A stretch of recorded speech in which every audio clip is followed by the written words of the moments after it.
नमस्कार फ्रेंड्स।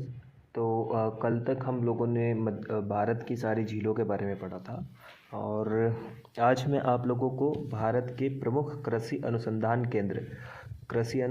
केंद्र कितने हैं और कहाँ कहाँ पर है इसके बारे में याद कराऊंगा। ये लूसेंट के पेज नंबर 140 के ऊपर दिया हुआ है। अगर आप चाहें तो ये टेबल भी देख सकते हैं।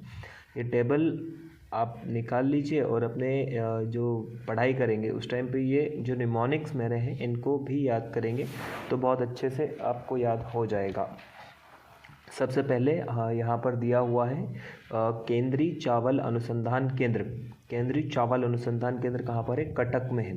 तो आप इसको ऐसे याद रख सकते हैं कि जब हम चावल खाते हैं, यानी कि कच्चे चावल जब हम खाते हैं तो कट कट की आवाज़ आती है। चावल को चबाने में क्या होता है? कट कट की आवाज़ आती है। तो चावल अनुसंधान केंद्र कहाँ पर है? कटक में है। और जो नाग रहता है ना, जैसे केंद्रीय कपास अनुसंधान केंद्र कहाँ पर है? नागपुर में है। तो जो नाग रहता है यानी कि सांप जो रहता है उसके पास नहीं जाना चाहिए। तो नाग का पास नहीं जाना चाहिए। नागपुर कहाँ पर है? कपास अनुसंधान केंद्र कहाँ पर है? नागपुर में है। तो नाग का पास नहीं जाना चाहिए। दूसरा है बाकी ये जो मैं छोड़ रहा हूँ इनको ऐसा नहीं कि आपको याद नहीं कराऊंगा, इनको मैं अलग से निमोनिक्स इनके बनाने रह गए तो इनके जैसे निमोनिक्स बनेंगे मैं आपको सारी की सारी टेबल याद कराऊंगा। ठीक है। दूसरा है केंद्रीय आलू अनुसंधान संस्थान। केंद्रीय आलू अनुसंधान संस्थान कहाँ पर है? शिमला में है। तो आलू और शिमला मिर्च की सब्जी बनाते हैं। आलू और शिमला मिर्च की क्या बनाते हैं? सब्जी बनाते हैं। तो इसको आप ऐसे याद कर सकते हैं कि आलू और शिमला मिर्च की सब्जी साथ में बनाते हैं। दूसरा है राष्ट्रीय चाय अनुसंधान केंद्र। चाय अनुसंधान केंद्र, तो चाय जब पीते हैं हम तो हमें क्या आ जाता है? जोश आ जाते हैं। जब जोश आ जाता है तो जोश को आप जोर से याद रख सकते हो कि चाय पीते हैं तो क्या आता है? जोर आता है। जोर आता मतलब ताकत आती है। ठीक है। कॉफ़ी अनुसंधान केंद्र कहाँ पर है? चिकमंगलूर में है। चिकमंगलूर में है। और राष्ट्रीय रबर अनुसंधान केंद्र कहाँ पर है? कोट्टम में है।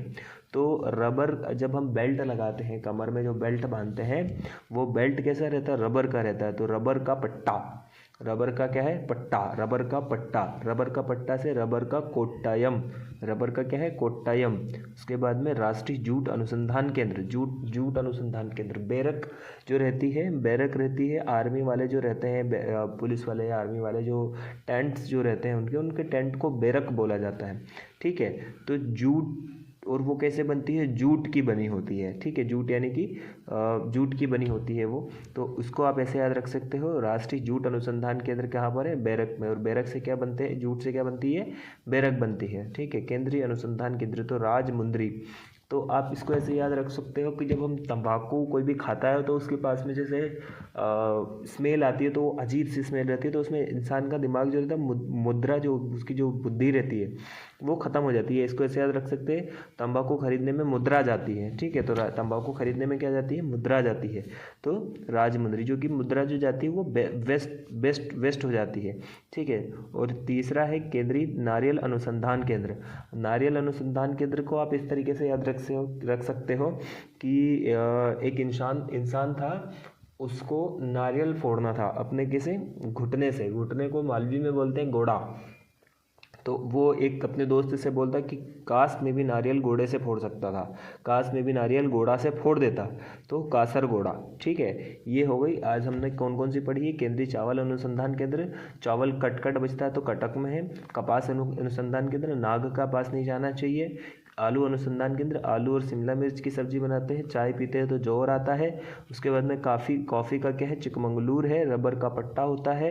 जूट की बेरक होती है। तंबाकू खाते हैं तो मुद्रा जाती है। नारियल जो है वो कास घोड़े से नारियल फोड़ देते हैं। तो इतने सारी हम लोगों ने पढ़ी है। अभी आपको जो बची हुई है वो मैं आपको कल पढ़ा दूंगा।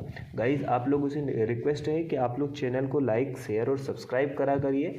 आप वीडियोस देख लेते हैं लेकिन चैनल को सब्सक्राइब नहीं करते, तो चैनल को सब्सक्राइब कर लीजिए ताकि आपके साथ साथ मुझे भी मोटिवेशन मिले और आपको इसी तरह से लूसेंट के सारे टेबल्स में याद करवाता जाऊं।